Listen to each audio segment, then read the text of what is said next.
Le tantra, quelques mots supplémentaires.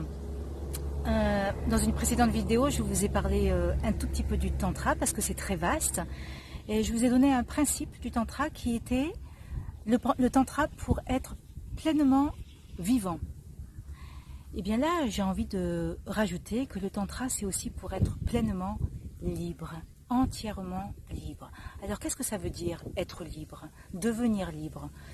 Ce n'est pas faire ce que l'on veut, non, parce qu'on vit dans une société avec des règles, avec un cadre, et c'est important aussi de respecter cela, de faire avec.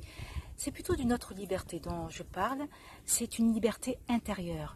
Le tantra, c'est se libérer de nos carcans, c'est se libérer de ce qui nous enferme à l'intérieur de soi, notre éducation, toutes ces choses qui font qu'on n'est plus soi-même, qu'on a été modelé à l'image de...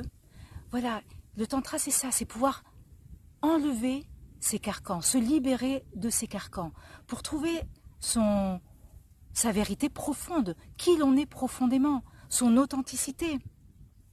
Voilà, c'est ça le tantra, devenir vivant et être pleinement libre. Voilà, un autre principe du tantra, une autre idée du tantra.